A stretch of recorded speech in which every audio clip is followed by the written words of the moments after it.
back to 1010's podcast. I am your host, Robbie Veerhout. Across from me is my co-host, Adam Nilsson. Like, pick a side, Robbie. Well, maybe the closed captioning will be correct. And across from both of us... There's not a chance the closed captioning is correct. is Dusty Dixon from Zoom and Tejas. I mean, I just remembered as you started that I was going to get an AI James Earl Jones to do the intro this week. That would have been sweet. I tried to do that. What is... Go ahead. I tried to do that in the group chat to make it say something really inappropriate, but I couldn't find a good generator. What is that like app where you can pay a celebrity to record? Cameo. I tried back in the days of Michael Beck, rest in peace. I tried to find one of those that would have been like to get an actual like podcast introduction. Oh, that'd be sweet. And all of them were either people I could not care less about or entirely too much money for me to want to put into it. Yeah. Yeah, usually if it's someone you want, it's like it was very expensive. Yeah, but like even some of the like lower class were like $50. Yeah, and I was like, it's not really that cool. It's not worth $50 to me. No. Yeah, Jen got me one from Connor Daly for my birthday. The year that we ended up having our son that we named Connor. Okay. So he was like, "Yeah, I wanted to wish you a happy birthday," and your wife tells me that you're about to have your son and you might name him Connor. And I think that's kind of cool. You could tell he was just being like, he felt so awkward about it. That's the worst part. It's probably the only one he ever got. I doubt it. But like every time you see those like pop up on like Instagram or something, they're always so forced and always so awkward. Because obviously like they're obviously not doing it to people they know. Right. Or they'll get like on Jimmy Kimmel where he'll basically spam them, right? Get them to say some fucked up stuff and then post it all over the internet. One of the radio talk shows I used to listen to, they would get like 3 of them and then they would try and guess how much these cost. And it was such simple. They're just like reading off they would give them a word for word thing and they just had to read it off the card and like they would mispronounce simple names. Yep. And all kinds of dumb, like, it's just how hard is it? You people are like world-class actors, allegedly. No. Yeah, and they have somebody standing there telling them how to say all the things. And whenever they were doing Cameo, they were just sitting in their house alone, so they didn't have somebody going. But like, no, how it's not dumb that, are it's these that. people? There's something to be said about what it takes to be an actor. And there's a set of talents and there's a set of things that you don't necessarily have to have, I think. Yeah. When I think about the people I know who were good at acting and like even some people from high school that went on to like make careers out of it. Uh-huh. Yeah, you're right. I suppose it maths out. Those are totally different skill sets. I suppose it maths out. Yeah. It's kind of like watching someone play football and being like, man, that guy's awesome. And then like you find out he has an hour-long podcast and then you listen to it and you go like, man, I don't know if I needed to know you on this level, actually. Yeah. I'm sure that's how people feel about us in this podcast. Yeah. I mean, that checks out too. So. That or it's the other end of the spectrum where like they listen to us on the show and then they're like, meet you in person. Like, you're nothing like I thought you'd be. I never know how to take that.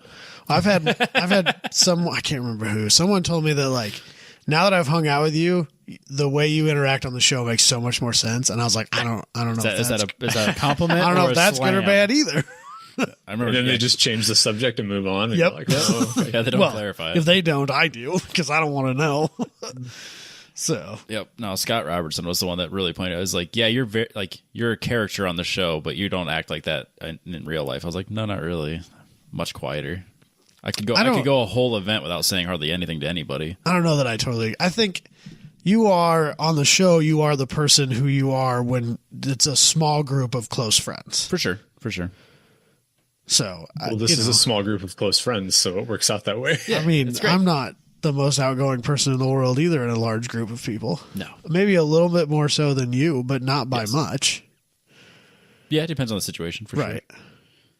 Because like I'll do karaoke and you won't. No, you couldn't pay me to do karaoke. Yeah. Or like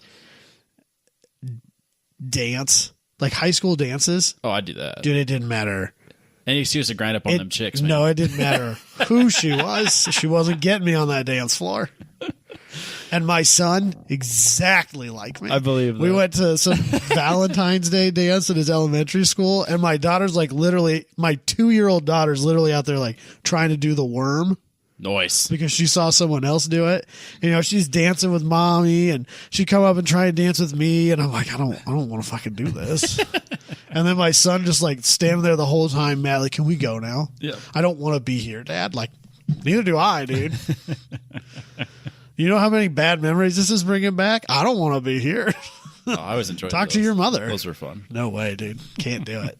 Can't do it. I was the anchor of the boys' side of the, like, I was the one that just didn't move. I was just there. Yeah. It's always a good chance to make a move.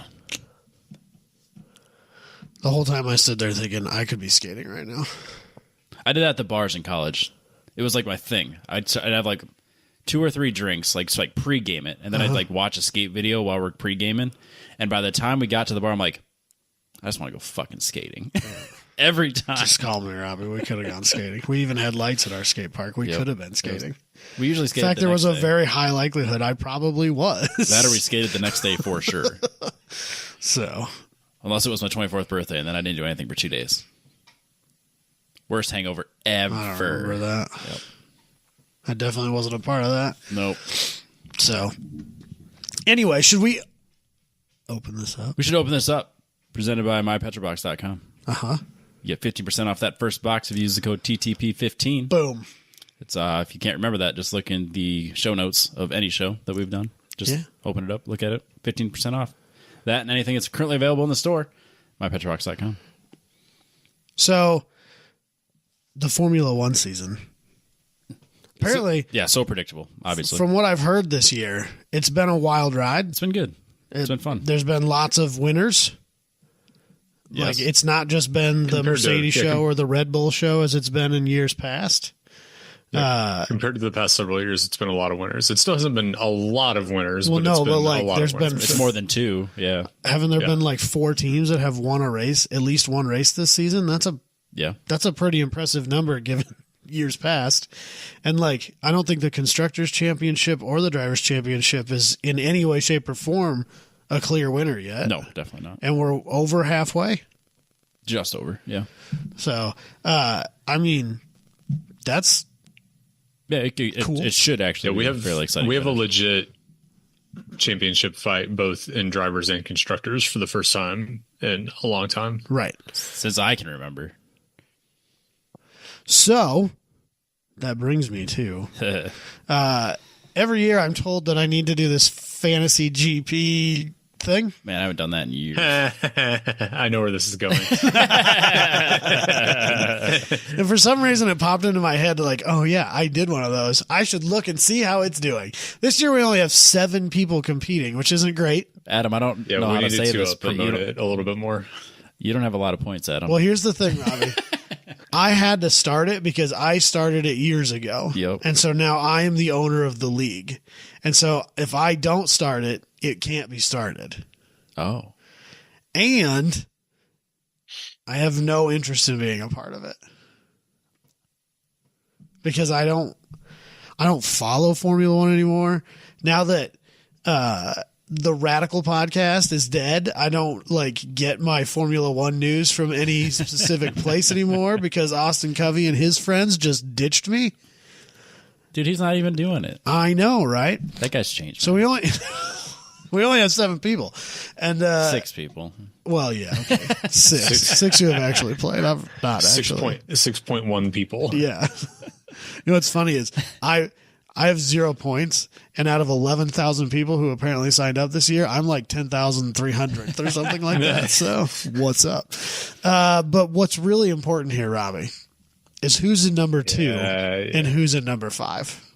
Mama Nixon. Mama Nixon, I would only imagine, is probably Dusty's significant other. I'm not sure if I had to guess. That could be anybody. I mean, it could be anybody. It could be anybody. You're right. It could be anybody. podcast Nixon's is not huge. like a totally obscure name. No, it's common. And Mama could mean anything in 2024. Yeah. I wish I had a sugar mama. Right. So, I mean, I suppose it's possible. Yeah. But I think it's also fairly safe to say It's his mom. it's his mom. Yeah, you're right. It's his mom. You know, that'd be even better. That would be frankly. better. Dusty's all the way down there in second. Let's be honest, second to last. Yep. He's in fifth. I mean, not last. I mean, yeah, I guess. So I think I have a reasonable margin on last. You have a reasonable margin. Yeah. we have great So names. Me and Daniel, I make up a little bit of ground, and then he does better than me, and I go right back to where I was. But Nobody moved in the last race. yeah, it's been pretty. There's been a couple of position changes the last few weeks, but it's been pretty well. It's our Formula One league has kind of looked like a Formula One season for the most part. There hasn't been a lot of shakeup. So I think what I'm going to do next year, our friends over at Apex Adjacent, Yep. they have like a rip roaring one. They have like 20 some people in there. No shit. And I think I'm just going to ask them if we can join forces. Yeah, because we kind of fell off. Yeah, because I did it a while ago. I don't maintain this well enough. I did like the first year that I did it. I had never followed any Formula One thing in my life. I was just listening to Radical Podcast with Austin Covey and his buddies, and they were, and basically just like absorbing my Formula One knowledge through them, and then whooping their ass in Fantasy GP. Because you won it by a lot, By a landslide. Right? There was one week where I was like 8th or 12th overall in the world. I mean, it was insane. I was killing it that year. And then the second year, I didn't do so good. Third year, I only played like a few rounds, and then I just fell off after that. Yeah, I kind of fell off. So, but those of you who are in the league, I must say, great team names. Really proud of you guys for that. We've got Aston Martini, which is pretty good. Don't Verstappen Believin'. I don't like that one. Which I love. Jen, that's great. I know you're not listening. Doesn't matter. What's Verstappen in? Which is also hilarious. Google Drive to Survive. That one's good. I like that one. The Zach Brown Band, which I'm sure Robbie loves. Yep, that's good. And Wait Up for Williams. That's good too. So, and then the trick on the Zach Brown Band is it's spelled with a K, not a C. Right. See, when we do fantasy football, we usually try to make them inappropriate.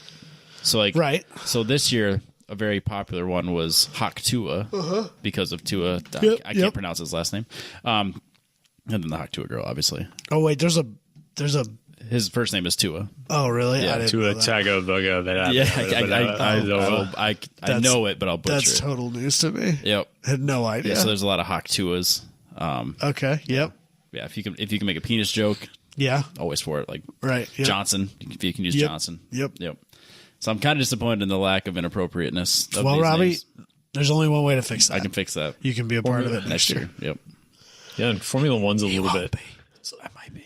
It's a little bit more of an upper echelon sport. Yeah. It's a little. It's American higher football. Bougie. You know? It's higher. Hoity-toity. Yeah, which is your thing now, Robbie. No, let's be honest. it's not, You're though. kind of bougie. I'm not. You've been hanging out with Booney I hang out with Jason. and Jason. Yeah. Yep. When does your McLaren arrive? When I sell this house, I guess. When does your C8 arrive? Because that's probably where you start, isn't it? Just see it like everybody else. I suppose Boring. that's true. I think Jason would probably approve of my fantasy team name there. Yes, he would. Yeah, he is a big McLaren fan for whatever All right, reason. so does your wife watch Formula One with you? Like when you sit down for races, or you guys sit down and watch them together? Yeah, it's a family thing. Is your wife a Formula One fan because of Drive to Survive, or did that happen before?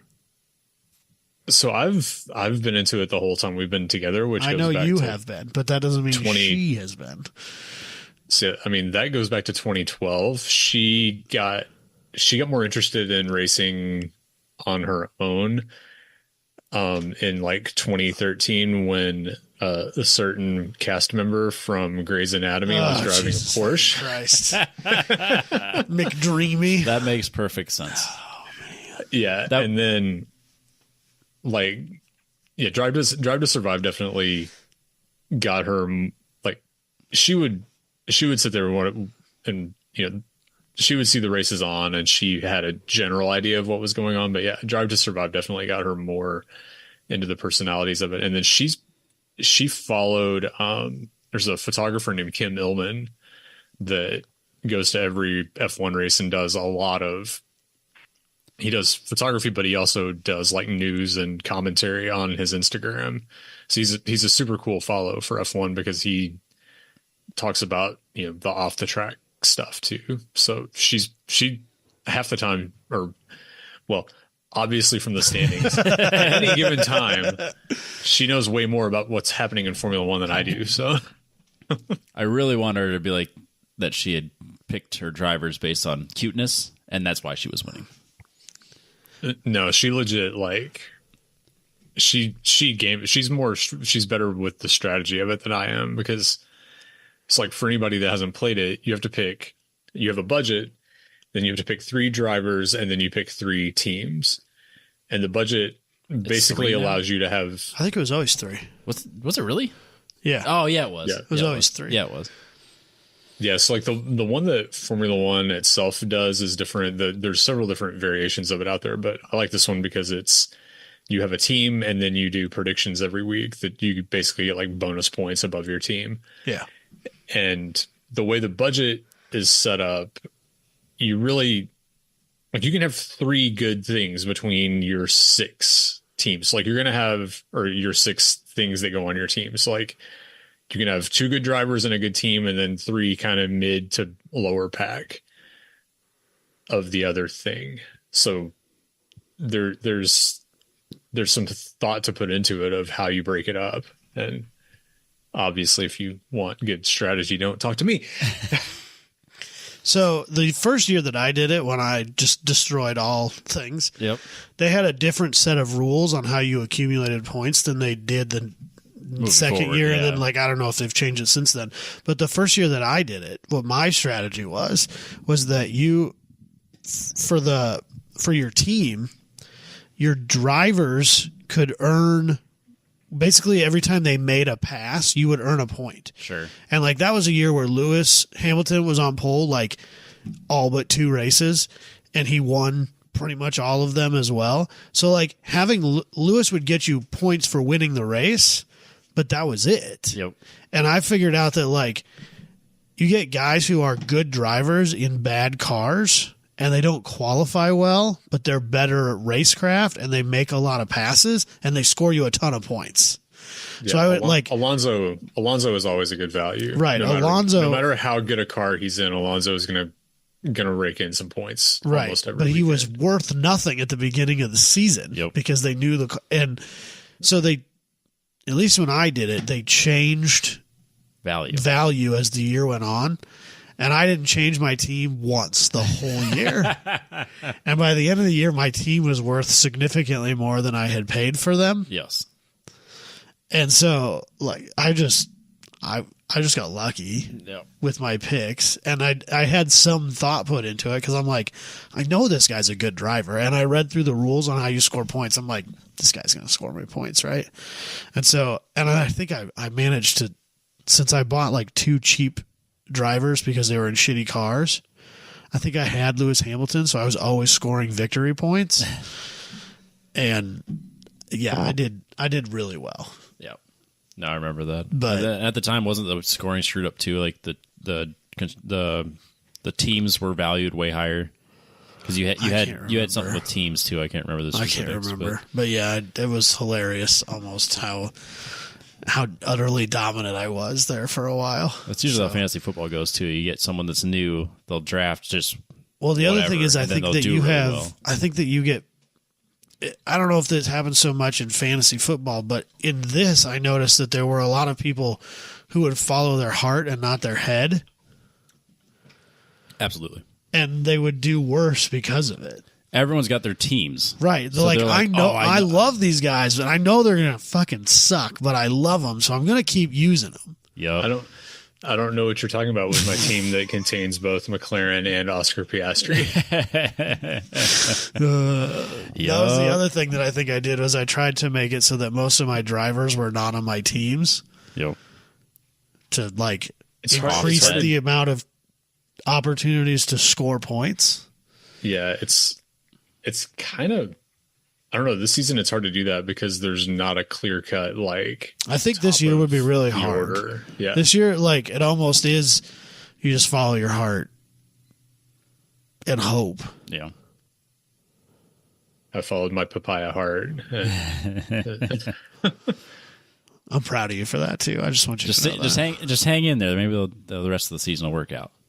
So yeah, we'll get into my papaya loyalty in a little bit, but yeah, That does segue nicely That is a nice segue. into yeah. what This we're here is for. a good opener. So everyone's here for up-to-date recent news. Yep. So today seems like the perfect chance to talk about Formula One at In Indianapolis. the 90s. No. It was 2005. Oh, 2005. Shit, I was a junior in high school that year.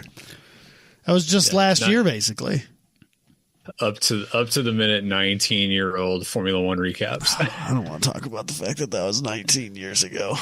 Yeah, we do our fantasy football draft in person every year. Yeah, I know. And so we go golfing, then we draft. Yep. And You're getting close to your 20th anniversary. it was our 20th anniversary. Oh, really? There was something like that. Yeah, it's just... So you guys been doing it since before you graduated then? Yup. Wow. How's that Yeah, feel?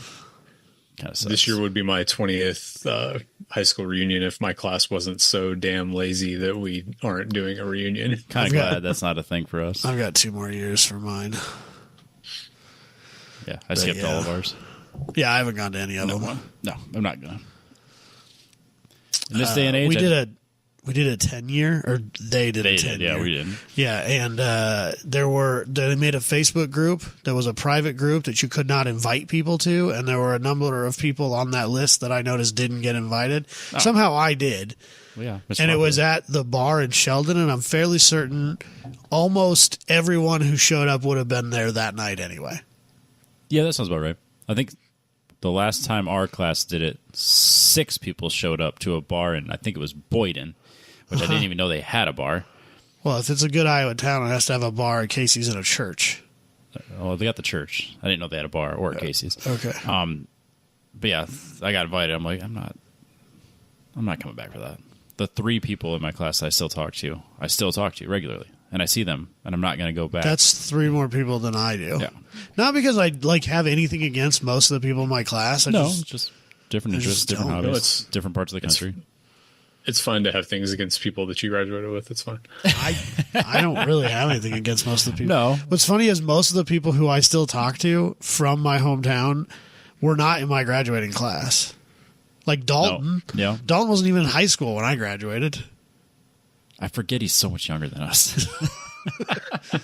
I think he was a freshman the year that you were a senior. Yep. Because I think you were 1 year behind me. I was one. Yep. Yeah.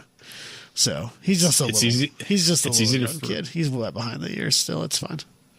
It's easy to forget because he's lived an entire, much longer life's worth of life in that time. Also, when you have a graduating class of 38, there's only so many to choose from. There is that. Yeah. We were the biggest graduating class in my school in like the past 10 years or something. We had 99. So Yeah, that'd be. So I'm sure Dusty can relate to that. Yeah, I mean those schools in Dallas are tiny.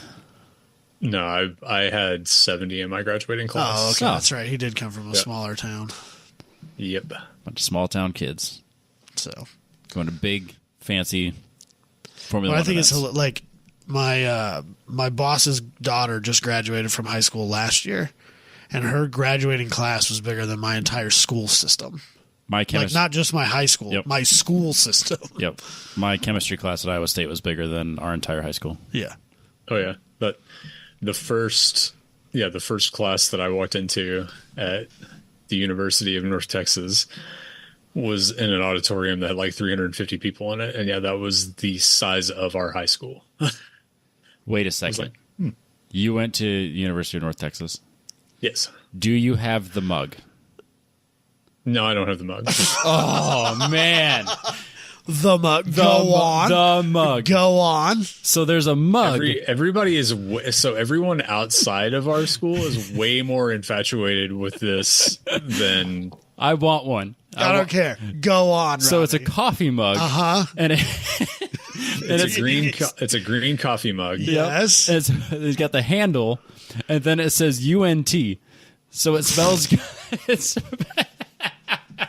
So there's a better story than that. I've only seen it. It's real. That's the best part. Oh my god, that's amazing! I was about to Google the mug but now I don't have to. I remember I've seen this. Yep, that's hilarious. So there's a better one than that. So the college radio station is KNTU, North Texas University. I'm going to give Robbie a minute to finish choking on his water. I'm good. I shouldn't have took a drink. So the school originally was North Texas State University, and they changed it like in the early 90s to the University of North Texas. And absentmindedly, someone filed and renamed the radio station KUNT.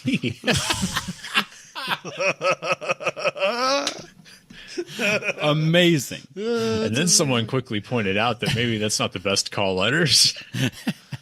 Or it is the best. Yeah, I think you should have rolled with it. So yeah, next time you're anywhere near your alma mater, feel free to pick me up a coffee mug.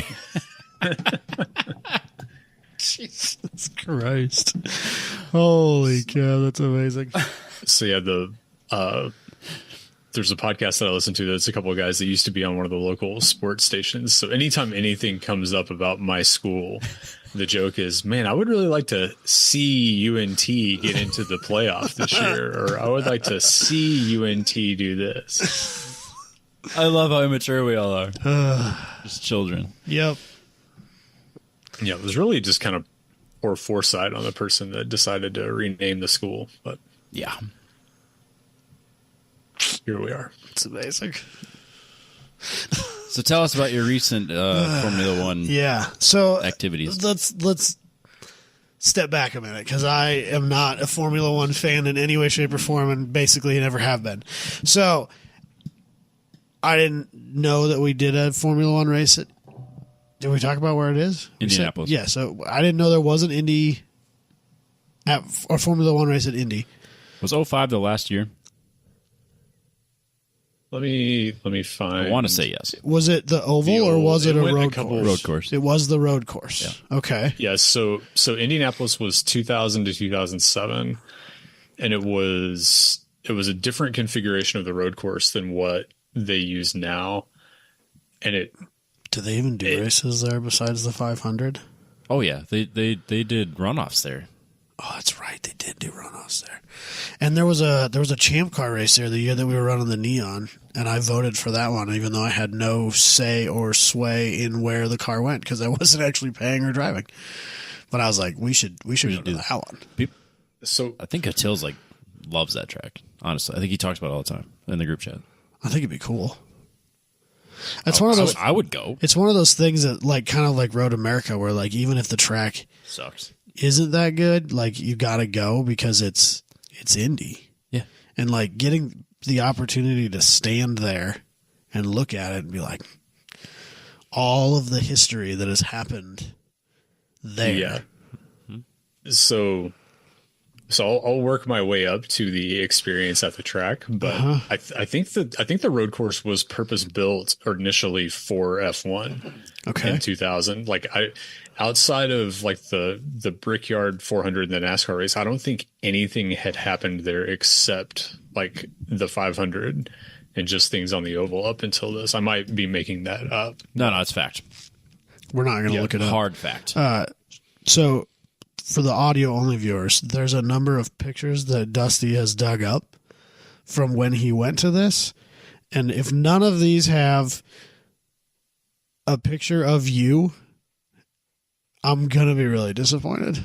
I want to see none of them are there. I want to see 18, 19-year-old Dusty Nixon.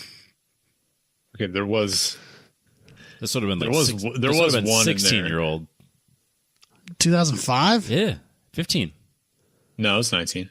No, he's older than me. Yeah. Are you? Oh, I thought he was younger than me. No, because he said he already had his 20. That's right. And I don't have my 20 for 2 more years. Jeez. So he's older than me. He's an old man. I'm so young, man. So this was June 05. So this was between my freshman and sophomore year of college. So Sophomore and junior year of high school. Junior and senior year of high school. Yeah. or I mean my freshman and sophomore year. Yeah. Yeah. But Yeah. While he was at the University of Northern. Eagles. I kind of want to change his name in our group chat, but I don't know what I want to change it to. Can't just write it. Anyway. Yep. so I started watching me and my dad started watching F1 in like 2000, 2001, just on Speed Channel or Speed Vision. I think it was Speed Vision at the time. Like at first, just purely out of curiosity, and then we got like more and more into it. And then, so in 05, I just happened to look and see like how crazy are tickets for Indy. Like Indy's like the track is huge. I don't think it draws that many people. Like surely they're not bad. And sure enough, like Sunday only tickets this would be the entrance to turn 1 on the oval, which was the like exit onto the front straight for the configuration that they were running for F1 were like $85. It was like, it's not terrible. It's not great. I'm a college kid, but like, yeah. So me and 2 of my buddies decide, yeah, let's do this. So take off and drive the 12 and a half hours or whatever it is to get up there. We did very different things in college, Robbie. We just went skating. We went to Detroit in February. Ooh. Which is funny that you say By that, choice. but like, I really like Detroit. Always Not have. in February. Not in February. Still, for whatever reason, I mean, I've always compared to liked Des Moines, it's Detroit. really not yeah, any I've different, always liked but- Detroit. I mean, it's not Chicago. Thank God for that, too. Am I right? Jesus Christ. We had to drive through it to get there, though. Yep. Anyway, continue. But so we pack up in my buddy Richard's Isuzu Rodeo that has a giant Nice. sub box in the back. Nice. This is very 2005. God, so good. It's getting better and better. I was just about to ask, did you fly there or did you drive? Because Oh God, no. okay, I'm really proud of you for not flying. Yeah, and I think we left at like 10:30 or 11 o'clock at night on like Friday. Because that's what you do whenever you're going to drive 14 hours or something like that. Yeah. So we stayed in a Motel 6 on the east side of Indianapolis that was right next to a Hostess factory. How far And it is it from was- Indy from Dallas to Indy? It's a long ways. Is that is that a 20-hour drive? No, it's not that long. It's like 14 or something like Oh, that. that's nothing. Yeah, I mean, Plus, he was in North Texas. Right. Well, obviously. Yeah. So he was way closer. Yeah. He's putting it in now. yeah. I'm just genuinely curious now. We did a trip from Sheldon to what beach did we go to in Florida? And it was like 23 and a half hours, and we Like Daytona Beach. we marathoned it. Yeah, like on spring break. It was spring break week. We did exactly 0 of the spring break things that spring breakers do. We consumed 0 drops of alcohol, and we went to the most touristy things you could possibly imagine. We got all of our stuff stolen on the beach, Oh, that sucks. which was hilarious. We got to see a space shuttle launch That would have been cool. by accident. Oh, we didn't I'm wicked plan jealous. it, but we could see Cape Canaveral across the bay, and we watched the thing go, and that was That would have been worth the trip. By that was itself. pretty cool. And we went to the Ripley's Believe It or Not Museum. That's like the only thing I specifically remember doing. Went to the one in the Dells. Not Was great. it as amazing as the one in Florida? I can assure you it was not. I bet it is. You're just not the target market. Across the street from that was the what was it called? It was something and torture museum. Noise. That was fucked up. And it was awesome. Yeah. Anyway, how far is it? 14 hours? 12 and a half. Oh, shit. You knocked that out at half. No, nothing. Chump change. Like 2 stops. Yes. So like to set the stage, it's 2005. We don't have smartphones. We don't like. Did you have to print out MapQuest directions? We printed out. We printed out directions. God, that brings me back. Did you have a Motorola Razr? I think I had a Nokia, no. It was probably like a Sony Ericsson, still a little candy bar phone, but A I think brick? it did do video, but it was Worthless. 120p. I had a Nokia brick. Yeah. I had the Kyocera slider. Oh, It man. looked like an You're egg. so fancy. I just didn't want this phone that everybody else had, and I got this really shitty Kyocera. I get that. You still are that way. Yep. At least it's not a fit. It's true. It's true. So we take off and just bomb our way up there. We get there and we realize we don't know if it's Eastern time or Central time. Just go. And then also it's around, we couldn't decide for sure if it was Eastern time or Central time, and if Indiana/Indianapolis does daylight savings. So we had no idea what time it was when we got there, because phones didn't update, car didn't update. We stayed at a Motel 6, so there was no clock. Couldn't you go to the TV Guide channel? I don't remember. I don't remember how we managed to solve this crisis. That would have been my move. I would, yeah. On top of all of this, we're 19-year-old idiots. So there's that complicating factor too. So it's we couldn't find a schedule. We had no idea what time we needed to get to the track. So we just assumed just get there first thing. Yeah, get there early. Because and the track is in the middle of a city. Yes, it very much is in the middle of the city. And if you look at it on Google, there's no parking around it.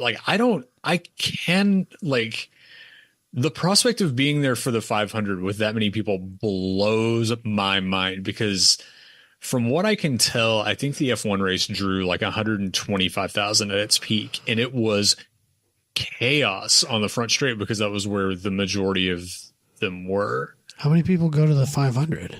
Like 300,000. Yeah. That sounds awful. Good I want to Lord. go. I want to experience it. I want to see that place full, because it is one of the it is one of the craziest places I've ever been, just in general.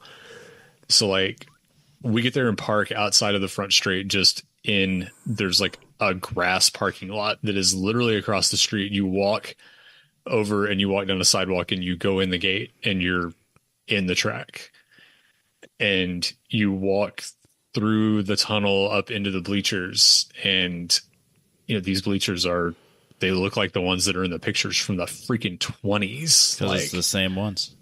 Yeah. Same rivets. And so yeah, the section we were in IndyCar Turn 1, I mean, it's covered. It's there's poles everywhere. It's obstructed view because there's poles everywhere holding the roof on it. And you just see ghosts. This place is just it. The only other, there's only a couple of times I've felt like that in my life, and one of them was at Lambeau Field where the Packers played, just because the bottom of Lambeau Field is just like it was 100 years ago. Adam, the Packers are an NFL no, I'm aware team. what Lambeau Field is. I'm not that dense. I was why the fuck has Dusty been at Lambeau Field? But not the Cowboy Stadium. Well, The Cowboys are also. no, an I NFL know football. that. I'm not that dense, Robbie. I'm sure that there are NFL teams I've never heard of, Yep. but two of the longest running, biggest franchises, I've heard of them. Okay. But why were you at Lambeau Field? So we Power Tour 2004 ended up in Green Bay. Oh, cool. Okay. Did you guys we do we drove the C10 to noise? Lambeau Field. The first time. Did you do an autocross in the parking lot? No, they didn't do autocross back then. Oh, This was Like Back then, Power Tour was just a cruise. Oh, was it really? Yeah. Not a competition? It's never been a competition. Oh, maybe.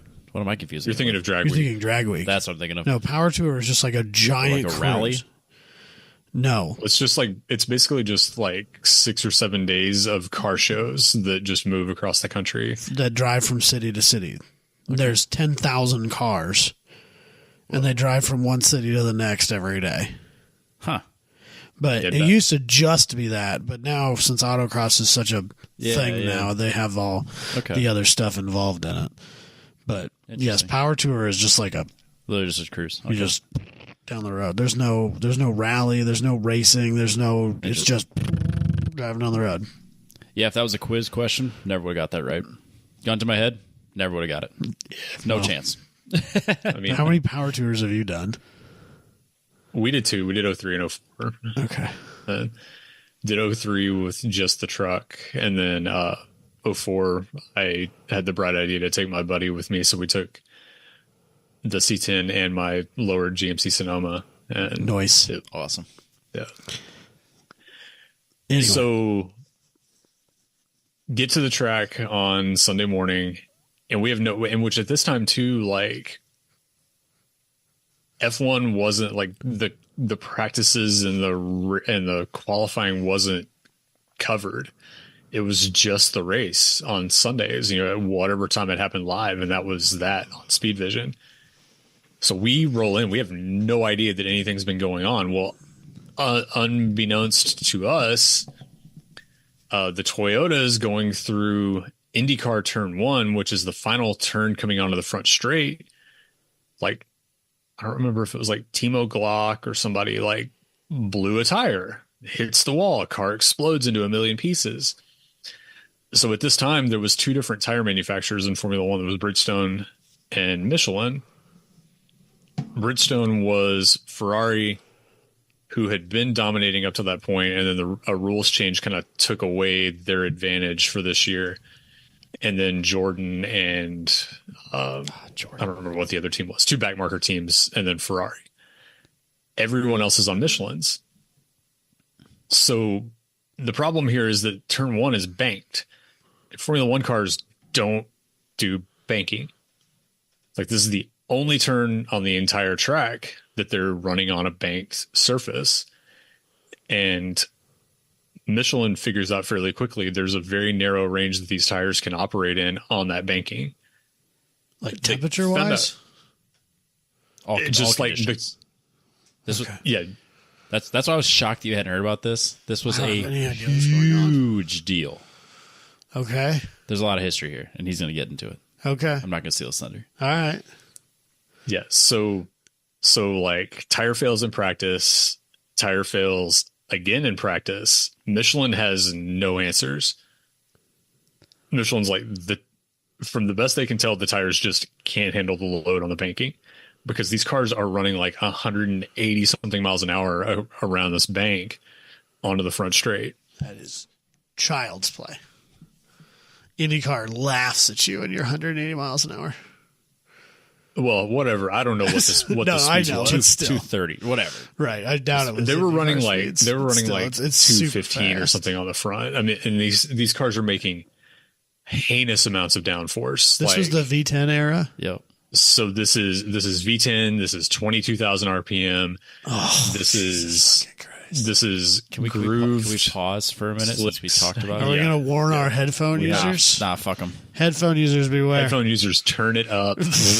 All right, I hold might on. take mine out. You got the sound muted, Robbie. I don't know if does it play.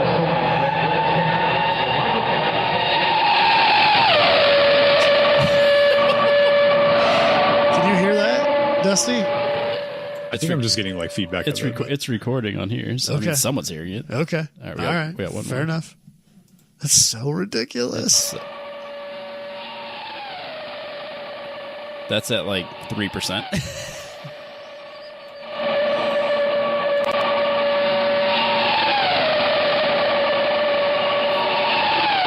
Oh, it just screams. It's so ridiculous. It's so funny that that's a video from 2005. Yep. It's 480p. All you can do is really hear it. You can't really see the car that well. No. There's pixels. You can see pixels. I mean, I do see a thing moving. Well, it's funny because I open it and it's just like the size of a cell phone screen on my 27-inch monitor. Right. So Michelin has no answers for anything. They go late into the night on Saturday saying like the Michelin teams, which is, so I think there was 20, I think the field was 22 cars and only 6 of them are on Bridgestones. So only 6 of them have a tire company that is saying, yes, this tire is acceptable to use on this track for this weekend. So, and of course they all have contracts, so they can't like, go grab Bridgestones. Nope. Yeah. Well, and just like Bridgestone doesn't have, like, they brought the number of tires they needed for their teams. Right. And this is everybody else be damned. Well, yeah. This is still Bernie Ecclestone. This is still old school FIA. This is a sport. You come prepared to do the sport or you go home. Like, that's that. Hell yeah, bro. We don't care that there's a show. We don't care that there's 150,000 people that paid their money to come here. We're not putting, like they were discussing, like putting in a chicane or having a limited speed or something through there.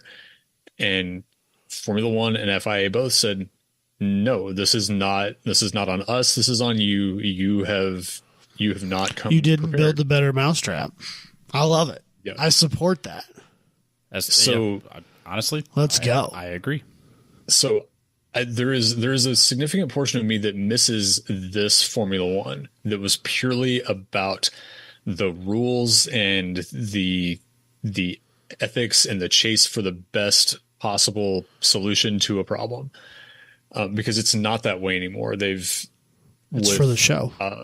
With Liberty Media taking over and everything else, there's a lot of things that are a lot better about it, but there are other things that I wish was more pure sport. So they roll into Sunday and there's talk that it's likely that the Michelin teams are just going to do their formation lap as they're contractually obligated and then pull into the garages. And we had no idea. We started hearing rumblings about it whenever the cars it's so start weird to to take think off. about. Like, you had no internet service. You have no you're not gonna like, oh, did you see this on Instagram? Did you see what they posted on Facebook? Like, because MySpace was the only thing that existed. They had yesterday's newspaper. Yeah, they got printed out. Yeah, because I guess we had, like, I think you guys didn't even know what time it was. Yeah, we were just lucky we were there. But it wouldn't have been on your phone. Yeah, no, not a chance. No. Yeah, even if you, I guess I joined Facebook in like 2007. I was like one of the last people to join it. I was pretty late to the game. Yeah, so I was on Facebook, but like there were no brands or like news outlets or stuff on there like there is today. Like, it wasn't a ubiquitous thing that delivered all of the information of the world to you. And let's we go back wouldn't to have had that it anyway too. because we didn't have anything that was internet connected with us. Like, it just wasn't a thing. So we're in the stands and we asked the people next to us, like, I think somebody just said to us, like, yeah, the Michelin guys might not be running. It's like, wait, what? Like, we just drove here from Texas. Like, we used money that we didn't have to buy these tickets. Like, I'm using my student loans for this. My parents are going to be pissed. So, they're out on the grid. Like, I think there was like a Porsche Cup race before that was like a full field of 911 Cup cars on that front straightaway. Was a great primer for what we were about to see. But so cars come around, do their formation lap, come to grid, or just go like on the out lap and then go to grid. Everything seems normal. And I think I have a video clip of it. I'll put it on our Instagram later this week. But like, the cars come around and the Ferraris go by, and then all of the other cars are just on the infield and pit in, or on the infield side, just pit in. They all pull into their garages, pull the cars straight into their, like, they don't stop and put them up on the stands. They pull them straight into the garages and close the doors behind them. And the second image I sent you is the 2 Ferraris, the 2 yellow Jordans, and I think it was the 2 Minardis were the 6 cars that took, and they were in their positions that they qualified in. So the Ferraris are up front, and then the other 4 cars are in the very back with the medical car behind them. And that's how the race started. That's amazing. I can't remember who did it. I think it's a 30 for 30, but there's a documentary on this race. Oh my and gosh. It's excellent. I can't remember who did it, but so did they do a full race? They ran 60 some odd laps. Oh my gosh. I assume Ferrari just crushed. Yeah, Ferrari took it. So, man, I can't remember what his name was that was the third on the podium in the Jordan. So the race starts, and the track is so big. I called my dad, and I'm just like, I can't believe what's happening. Oh, hold on. Here they come again. My mom was sitting across the room from him and could hear it through the phone. Holy cow. And then the other crazy part of it is with 20 some odd cars, it would have just been absolute deafening chaos entire time. Probably almost awful. Yes. So at 19, are you wearing earplugs or are you a stubborn kid? Oh God, no. I think we bought earplugs. I don't think we didn't take them, but we bought them. I was that way at Le Mans. You didn't have a choice. If you're on the front straight, headphones in or earplugs in. Yeah. And especially there, because that, like, I go to Texas Motor Speedway all the time. It's a 1.5 mile oval. Like, it's a big place, and you could fit 4 of them in there. That place is so gigantic. The front straight, like, almost disappears on the horizon in front of you whenever you're in turn 1. Isn't it wild? Is it not like a full mile long or something? I don't know the front straight. Yeah, it's the straight. Yeah, the straights are just because it's 2.5 miles total, I think. Oh, I thought it was longer than that.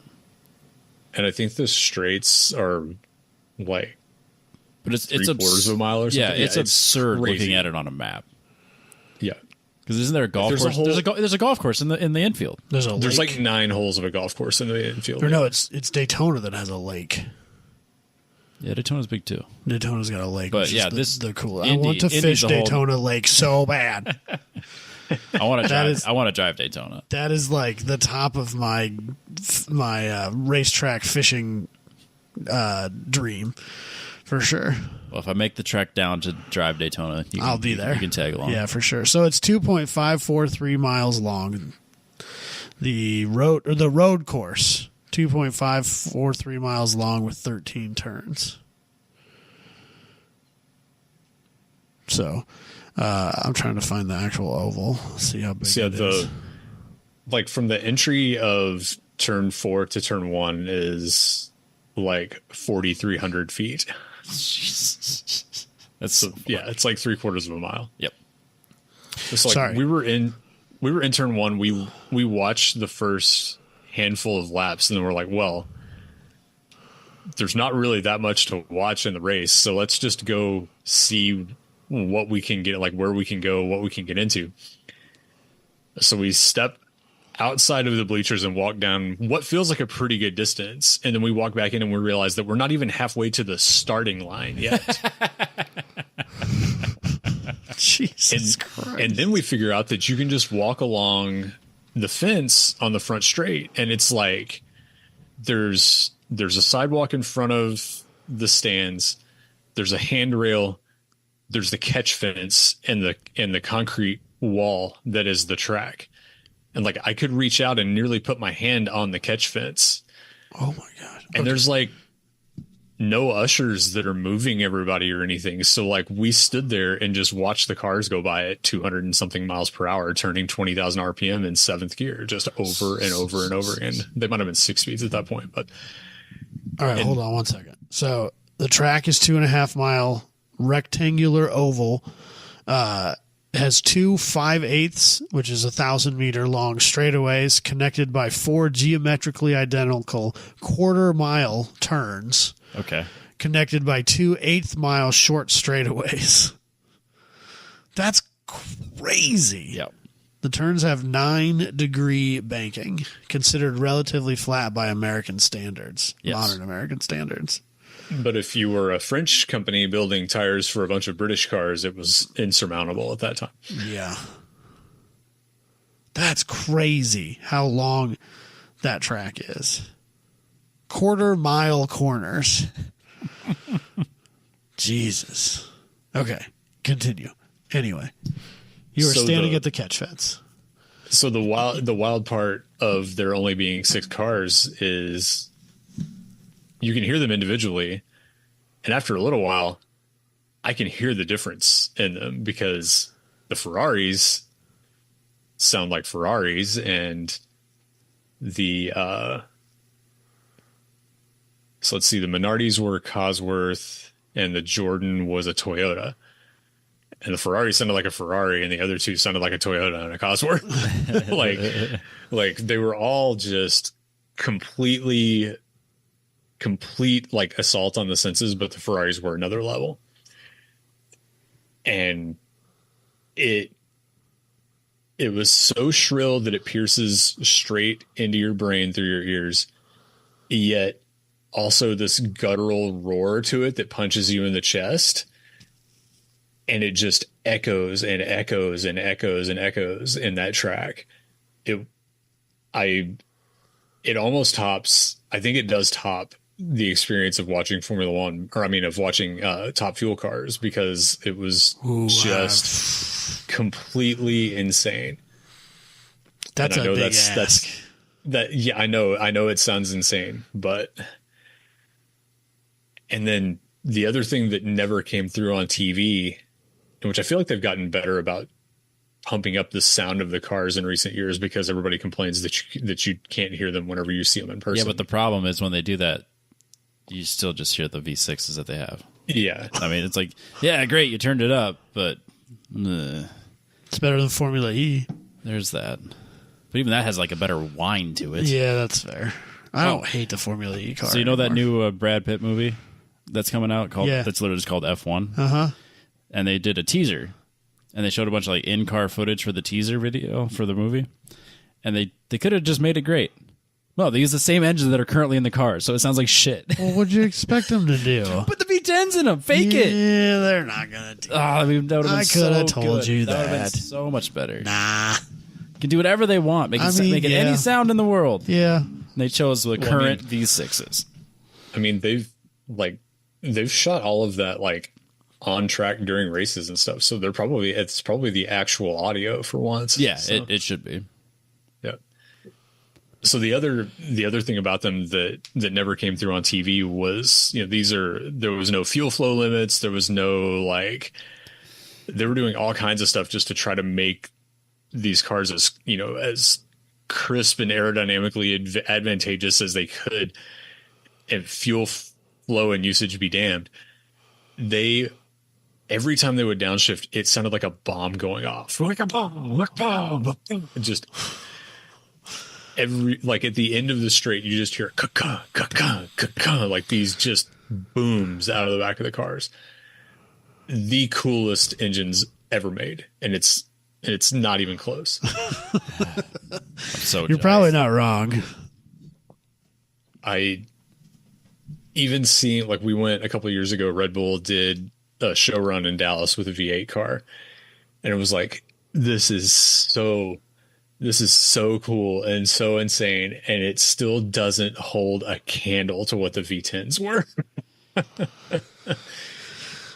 Man, if I could go back and just watch, it'd be so good. Granted, this is like a shitty race to have to watch, but I mean, you were there for like one of the craziest parts of Formula One history. So that one of the weirdest stories ever. Yeah, for sure. I can't believe they did a race with 6 cars. Yeah, that they didn't even take the green flag. Yeah. So so at the time it was annoying. I was like, man, like, are we gonna see a riot? Are we gonna burn this place down? Hell yeah, bro. Let's go. Disrespect your surroundings.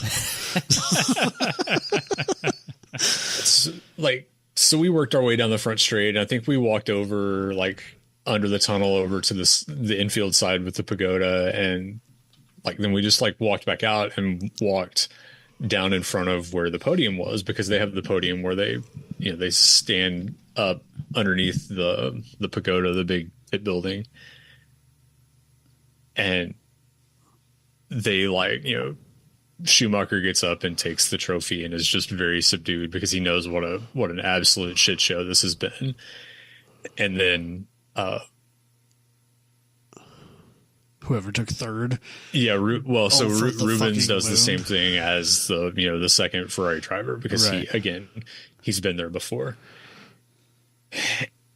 And then Tiago Montero for the Jordan F1 team comes out fist pumping. He's the meme. He's the meme guy. He's that one where you see that meme where the comic thing where the guy's like beyond pumped in the bottom tier. Yeah. Yes. That's what that was built on. He sprays the champagne. He's got a third place Formula One trophy, and you can't take that away from him. No, you can't. Participation trophies be damned. It is what it is. He won it fair and square. He won it fair and square. They could have taken everyone else. They could have started. Yeah, they could have. They were there. They just didn't. Yep, that's on them. So all of that is true. Yes, I have a second place Those of us, SCCA Time Trial National Tour Unlimited class trophy, and you can't take that away from me. Damn right. So those of us that were there, we had differing opinions. At the time, yes. But now, do you think that it's almost a cooler story because of what happened? Yeah. I mean, obviously, I'm still talking about it 19 years later. Right. But do you think you would talk about it so fondly if it would have been a normal race? I would still talk about those cars for sure. Well, I would still share this experience story of getting to see those cars, because that is something that will forever. But yeah, it's a much crazier story. The fact that it's something that like literally didn't happen before or since, with that many cars just having to withdraw.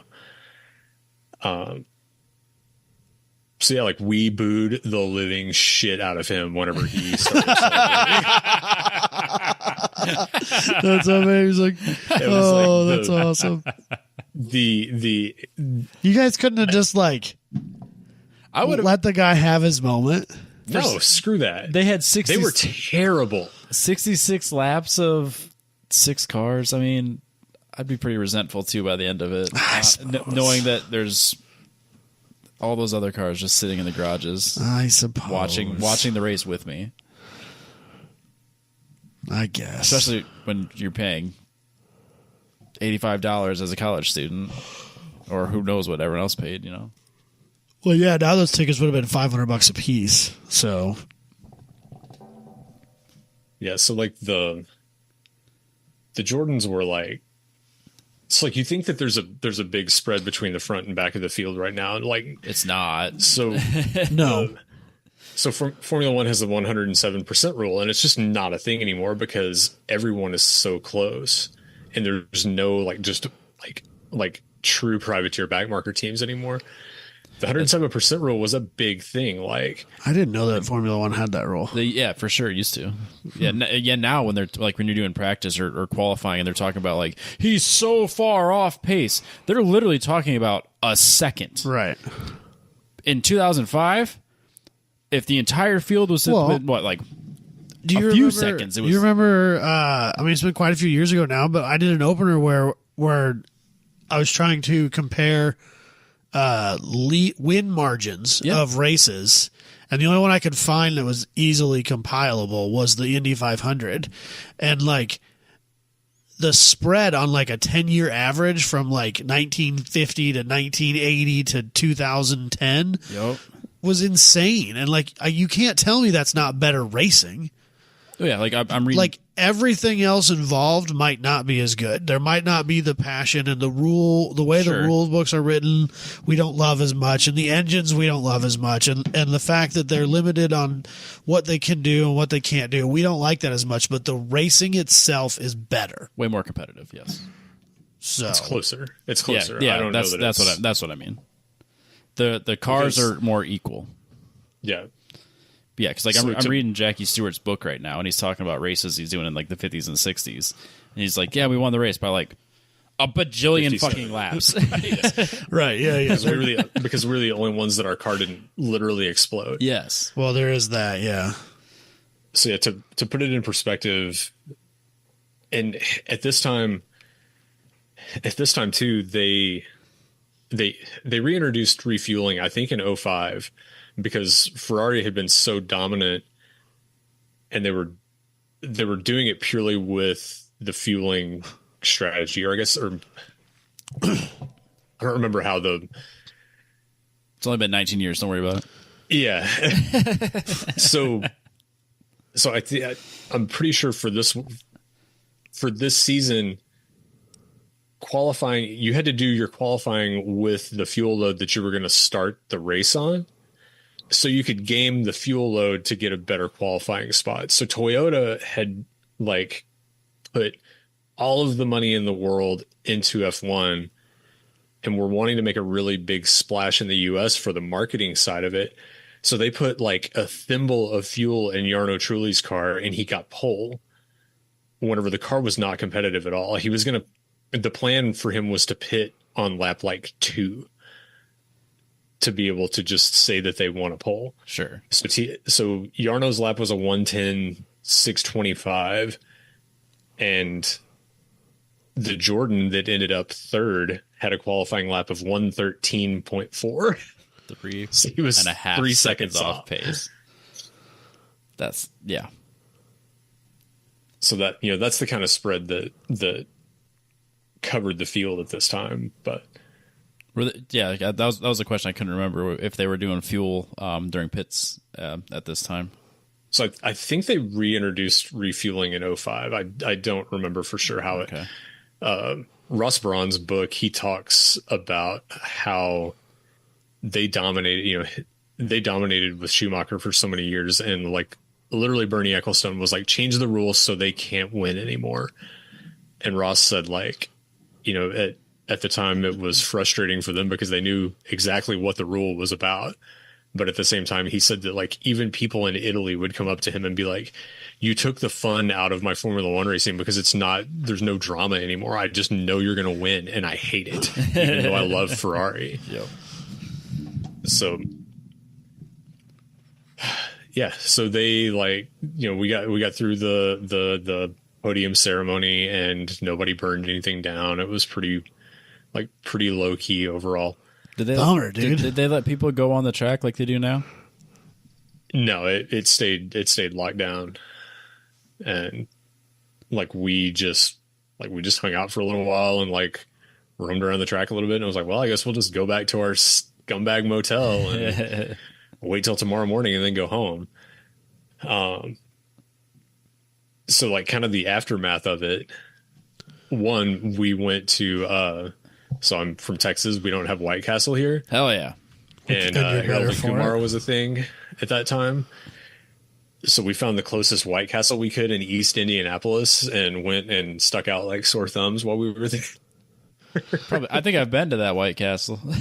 Probably. Honestly, I think I have, because it's one of the last ones between White Castle and the rest of the Western United States. Right. So if I'm driving from let's say Dayton or Columbus and I'm going through Indianapolis to get home, there are 2 White Castles I can hit on the west side of Indianapolis. I'm pretty sure that's it. That's the last one I've eaten at. I truly dislike Whataburger. I would rather eat there than White Castle. Have you ever eaten White Castle late into the night? I think that's the only time I've ever eaten. That's the best time to eat it. I tried eating it for lunch at 11 one time. I'm going to be honest with you, Robbie. I don't see how that changes anything. It changes everything. It doesn't. It changes everything, Adam. And you don't even have to be drinking. Yeah, you don't. You can do it totally sober.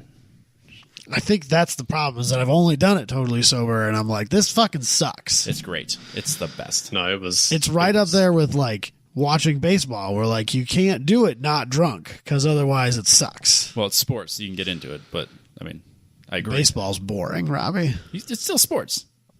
It's really boring. I'm not a baseball fan, but I'd rather watch. It's still I'm sports. pretty sure I'd rather watch golf. Like if they're doing like a U.S. Open and they're showing like back to back, they're like obviously not following just one person. It's a much better show. Any sport where you have to like introduce like a time limit between things happening to keep things moving. That's I'm out. Okay, I'm out on that. So, what was your opinion of White Castle having had it for the first time? It was amazing. Were you drunk? No, He was 19. We were 19. My question still stands. No, I was a good kid at that time. So. Oh, okay. I was also out of state, so I definitely wasn't going to get busted. I suppose it's pretty hard, somewhere, even get a hold of it out of state when you don't know somebody. Yeah, I can't imagine getting some stranger in Indianapolis to buy you beer late at night on a Sunday is probably the best choice. It's probably not hard though. There was definitely people around that area that would have been willing to do things for a few bucks. We actually saw one the morning we were leaving at the hotel. So nice. Yeah, it was a Motel 6 that the doors face the outside. Yes, that was the only kind of hotels we would stay in when I worked on the road. That was a requirement. Yikes.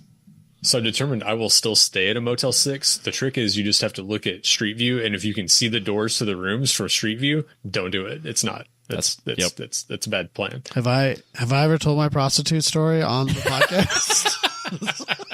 Well, it wasn't your prostitute. No, it wasn't my prostitute. No, it wasn't. But I have a prostitute story at a Motel 6, actually. Well, you have to now. So my first job out of college was full time on the road. Like I'd be gone for 3, 4, 5 months at a time and then come home for like 3 or 4 days. Yep. And then go back to work again. Like that was what we did. And I lived in a hotel the whole time. And my foreman at the time was less than savory. Well, my whole crew was, honestly. You don't say. Yeah, it was a dark time for young Adam Nielsen. You're one step above Carney. My first job that I had was in Kansas City, Kansas. Yeah. Kansas, not Missouri. Not Missouri. It was in Kansas. And the first night that I stayed at my hotel, so my first half day of working, because half of my first day was spent traveling to there. But the first night, 2 out of 4 of the people in my crew, 4 including me, ended up in a bar fight with each other and got arrested. And so my first full day as an employee there on site, we spent our lunch break going to get half of our crew from the drunk tank. That was the kind of people I worked with, right? Yep. So then we worked 6 days a week. We worked 6 tens, right? And we would leave from the hotel in the company truck every day at 6 o'clock in the morning. Yep. And then, come home at the end of the day or whatever. And, on Friday evening, the first week I was there. Still in Kansas City. Still in Kansas City. Okay. Yep. Because I spent my first probably 2 or 3 months in Kansas City. Okay. In the same Hotel 6. Yep. In the same Motel 6. But the Friday we left the job site on Friday. I figured we're just going back to the hotel. They're going to get drunk. Well, I'm going to go to bed early. We're going to start all over again on Saturday because we work Saturdays too. I figured it wasn't going to be any different than the other 4 nights I'd been there already. Right. No, we ended up downtown so that my boss could schedule his prostitute for Sunday. For Sunday? For Sunday. So on the 7th day, he rested. So we did that. And after he did the other things. Yeah. Yeah. So yeah. But then like a few weeks later, we only went and like scheduled this. He must have got a phone number. I don't know. I didn't pay attention to what was happening. Sure. I spent my whole time looking the opposite direction. Just real uncomfortable, like pretending I was literally 19-year-old Adam. No, I was 21 he spent the whole or time in the 22 corner at this time looking already. the other direction. But I was like pretending I was literally anywhere but there at that very moment. But then That's bold of him to do it with a passenger. I mean, for real. 4 of us. There were 4 people in that truck. The whole crew. The whole was crew was in that truck. That is fucking bold. That is bold. Yeah, it was a time. And then a couple weeks later, so we never went back. But apparently the Sunday ritual was similar, regardless of the fact that we didn't go back each Friday. So I was in his hotel room with him and one of the other crew guys. We were just kind of chatting because what the fuck else am I going to do? Sure. And there was a knock on the door and he goes to open it and there's a girl walks in and she goes, "Oh, there's more than one of you? That'll cost a little extra." And I was like, "No, I'm good." A little extra? It's like a discount for more? I don't know, man. I didn't ask questions, Robbie. I just left. That's a little. I just left. That quote is going to stick with me. I don't know why. Like, I'm going to be sitting at work tomorrow. That will cost a little extra. What the fuck? It's not my only at-work prostitute story. So, but we have to tease something for next week. Come back for more prostitute stories. Blue-collar life, man. I don't know what to tell you. That's wild. Not going to get that in an office, Robbie. No. Life on the road. Yeah, you're definitely not getting that engineering office. I mean, some of the business salesman types, you know, the cocaine doers. Yeah. Maybe those guys. Yeah. That's not really in aerospace. And definitely not in engineering. That's fair. It's quite boring and quiet. Yeah. I kind of like it. That's kind of where I wanted it to be. Yeah. But it's not what I ended up with. No, that's Believe it or not, I didn't last long in that line of work. You lasted a while though. I was there for about a year, but that was largely because it was really hard for me to interview. Oh, sure. For other jobs because I was not home. You literally stuck working. Yes. Yeah. Insane hours. So I broke my arm and was able to find another job because I had to be home for 6 weeks with a broken arm. Yep. I was there for that. Yeah, Robbie saw that one. Just pushing him at the skate park and yeah, it was Robbie's fault really. Yeah. I was trying to beat him in a skate competition. Yep. Couldn't do it. Broke his arm. I didn't. Anyway. Back to a delicious White Castle. God, that sounds good right now. I'm not even hungry. You can get White Castles in the freezer section at the Walmart. Fun fact, there's 18... No, wait, that's Waffle Houses. Never mind. I was going to say there's 18 Waffle Houses in Columbus, Ohio, but... It's interesting that you know all these facts about Columbus, Ohio. I've been to Ohio a couple times. People know things, Adam. Now we got to figure out how many White Castles are there. Probably several. I thought you had to go to that place that serves spaghetti on... Or chili on spaghetti. Skyline Chili? I'd rather go to White Castle. I'm going to be honest, so would I. I've never been to Skyline, but I'd rather have White Castle. I wasn't the most... Maybe I got the wrong stuff. I just wasn't the most impressed with Skyline. No, it's the best, Robbie. That being said... It's the greatest place on earth, Robbie. That being said, the first time I drove to Dayton to drop the Z off, I was on the phone with Jess, and she was visiting her cousin. And her cousin's from Ohio. They were at the Ozarks. Like the whole family had met there. Right. And so I was on the phone with them because they were going out. And I said, I just gotten White Castle. She's like, oh, God.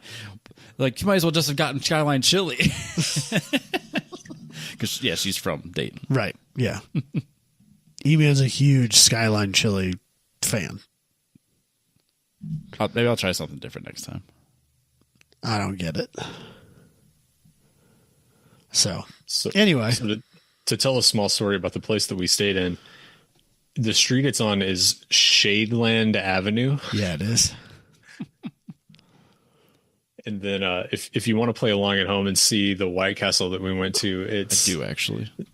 There's like a triangle between 38th Street and Pendleton Pike and Shadeland Avenue. So the White Castle is like in this little like triangle V shape between all of these amazing roads. Shadeland Avenue. What is it? Pendleton Pike? Oh, that's Pendleton too far south. That's Pike. not the right one. It's got a 4.1 stars on Google. That's quite a bit further south. King of late night cravings, it says. Yeah, that's not the one I was at. Jesus Christ. There's one over right off of 70 that I went to. Yeah, this one has a 3.8. No, it says 4.1. No, you're looking at the wrong one. I'm looking at the wrong one? Yeah, you gave you you're looking at. Where am I looking? This is Pendleton Pike. Pendleton Pike? 38th Street and Pendleton Pike. Yep. That's what I want. Yeah, it's on 38th Street is the actual address. Why is it not showing up on maps? Apparently it's on 38th Street.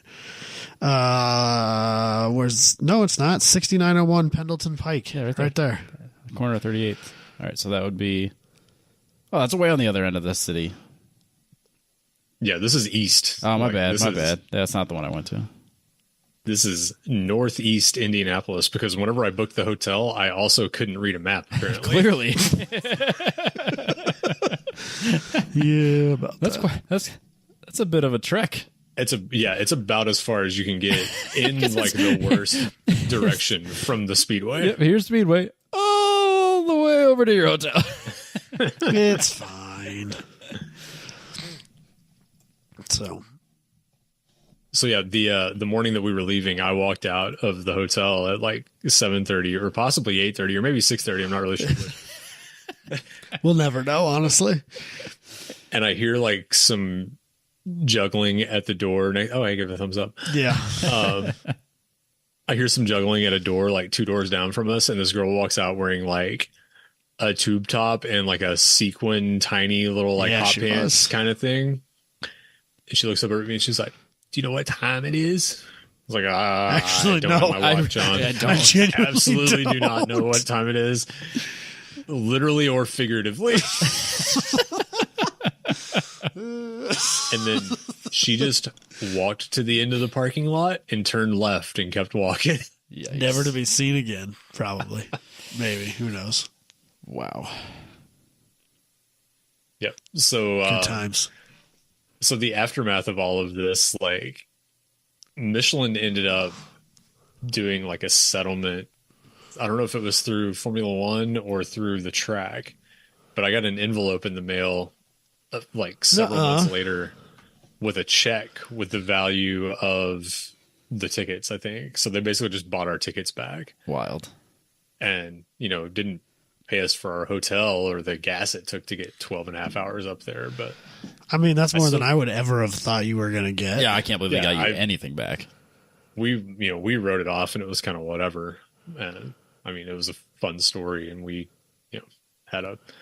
we stopped in St. Louis and went to the Arch on the way back and just, goofed Speaking off like of sketchy places. Yeah, no kidding. That's like the worst part of the city. Yeah. The track is right across the street, and apparently me just cruising around to see the neighborhood was probably the worst thing I could have done, apparently. Pretty high on your list of dumb moves, yeah. Because I don't know, I was bored. I didn't have any friends at that event, so I just kind of went and grabbed some food and just kind of drove around and saw the sketchy neighborhood. And In the car or the truck? The truck. Oh, okay. So yeah, we've taken trips through on like Power Tour and going to Drag Week and like something else. And every time we end up in some form having to go through an area that it's like, yep, this might not be our truck anymore. It's fine. It's cool. You haven't lived until you've pulled a trailer through downtown St. Louis like 30 minutes before first pitch of a Cardinals game. Oh, I've done it mid-game going to an event on a Friday afternoon. So it was a combination of rush hour and the Cardinals game. That was kicking the dick. That took forever. The year that we went to NCM I went to NCM with Ryan and Dalton. Yep. They were using Waze at the time. This was the last time we ever used Waze. Waze will like take you through someone's front, like through their living room if it'll save you 10 seconds. Waze took me through Gary, Indiana, downtown Gary, Indiana. Yeah. So I did avoid a stop and go traffic on the interstate, but there's not a I'm driving a 75-foot long rig and I shouldn't be in a tight space option on Waze. And without thinking about it, we just followed what Waze was telling us to do, and we ended up downtown St. Louis with the stacker. Oof. And there were a couple of times where it was like, turn right or turn left or whatever it was trying to, and we were like, ain't gonna happen. No, we have to keep going straight. Like, we can't turn here. There's not a place for us to turn. Yeah, we ended up going several blocks off of what it was telling us to do. And yeah, we ended up in a spot that we were like, yeah, we need to find a way back to the interstate. Yeah. Like pretty quickly. There's like just on the other side of the interstate, like the interchange south of the track, there's a barbecue joint that I drove past. All of the doors and windows are like thick bars on the outside. Right. And it's one of those places that I feel like, I bet the barbecue is delicious. Oh, I bet it's amazing. But I also bet that the second I walk into that building, they're like, maybe just go. Maybe the record might stop. Maybe don't come in here. I bet the food is bomb. Yeah. It certainly crossed my mind. And Jess said, don't fucking stop there. She lived there for a while, didn't she? She did. Yeah, that's funny. Not that area. But Right, yeah. So on the subject of road trips with no internet access, in 2003, Power Tour went through New Orleans, and we got into New Orleans with MapQuest printed directions, and we were trying to find, there's like a fairgrounds that the Power Tour stop was at. When was Katrina? I'm doing math in my head. 2 years later. Okay. This was pre. Yeah. So we pass the Superdome. We can't find what exit we need. We just get off the highway. It's a group of us. We had met through a friend, a group from Canada. This group has like a 70 LS6 Chevelle that is immaculate, a Buick GNX on like 18-inch forge lines, another super nice Chevelle, a Terminator Cobra that makes 1,000 horsepower, our dinky dumb truck, and a couple of other like really nice things.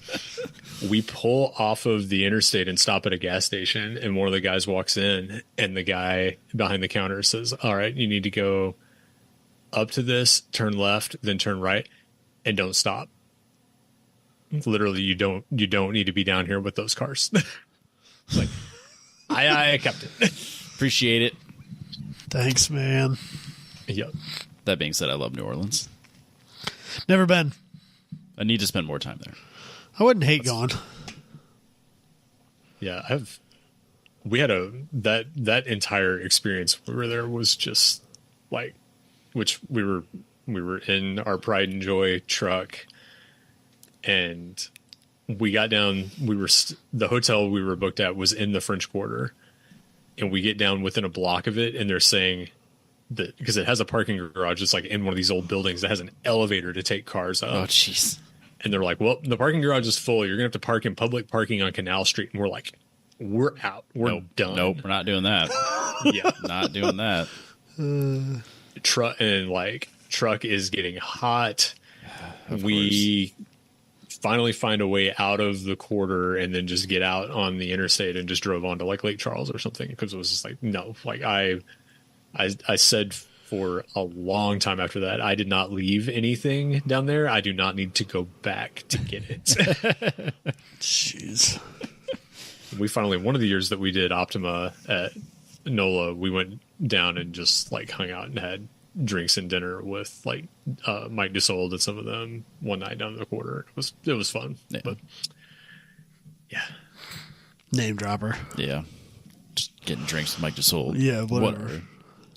You know, it's what you do when you live 5 miles down the street from this shop. So that's fair. Yeah, that helps a little bit. Yeah. So, well, I think we did a podcast. We did do a podcast, and here's to hoping that Formula One in Texas has just as much drama. Is that coming up? October, yes. Oh, okay. October, yeah. It won't. Yeah, the rest of the season is going to be. It'll be close, at least. It should be good. We'll see we'll check in. Maybe we'll check in again later and see how Dusty's doing on Fantasy GP. When his wife wins the whole thing. Yeah. That would be the best, honestly. That would be the best result that I could possibly think of. I'm already never going to hear the end of it anyway, so she might as well just win the damn thing. We might actually have to use podcast money to buy a trophy at that point. Has she rubbed it in, or are we the only ones who have rubbed it in thus far? Not to belabor all of this yet more. She sets her predictions like after the results come from the previous. So like she sets them on like Monday morning after the one race finishes, no matter how far in the future the other one is. I'm like looking at practice results and like trying to tweak things and everything. Sunday morning, you're overthinking it. on Saturday afternoon after we watched qualifying, she's like, I don't remember if I set my predictions or not. And I'm just like, oh. She's doing exactly what I did the first year I did it, and because it was just like so easy to real, just man. like just be a dick about it. I think this is the third year. I don't remember if this is the second or third year that she's done it. Yeah, so yeah. No. But it's still, not like she's just like picking them by color or anything like that. But yeah. The not last year, the year before, I finally won our fantasy football league, and we didn't have a trophy, and I felt like it was my contribution to our group to finally buy us a trophy, because there's a shirt for the loser that they have to wear when we go golfing, and it says, I'm aware. It says, I suck at fantasy football, my friends are dicks, but the only words that are big are the only big words on the shirt say I suck dicks. Right. And it's pink. Of course it is. But there was no trophy for the winner. So I bought this gigantic like Flavor Flav like bling watch thing. No, it's not a watch, but it's like a gold chain with a bling thing that's like the size of a dinner plate, and it says Fantasy Football Champion. Nice. And I wore it when we drafted last year, and then I got like 8th place or whatever. Damn. But that was as long as you don't get last, that's the thing, right? As you don't want last. It's nice to get the money back if you could be top 3, but just don't be last. Yeah, I upped the ante a few years ago when I was like, why are we doing this for no money? We should put money in it. They're like, well, I don't know, how about $20? I was like, why don't we just bet air? So it started like $50 buy-in. It's been fun. So anyway, if Robbie wins, the Z is getting a sequential. That's how it's not that much money. Let's calm down. Yeah. I was actually asked to be in the Office Fantasy Football League, and I was like, I'm not going to put that on Robbie. It's so frustrating.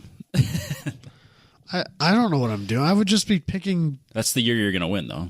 I mean, yeah, probably. Your best year will be your first year if you're not an avid sports fan, for sure. Right. Yeah. I don't want to do it. I get that. It's a lot of work. Yeah, exactly. But anyways, Dusty, I appreciate you sharing a story from your childhood. Yeah, His teenage years. Yeah, still a child. We're old now. It's true. I did want to say too, that was kind of inspired by some of the recent episodes that of the It's Not the Car podcast that Sam Smith and Jeff Brown and Ross Bentley. They do they kind of rotate through different show formats, and some of them are just Sam telling a story about something that he's done. And he talked about he got to drive a 2007 McLaren F1 car at Indy at one point for Road and Track. Jesus Christ.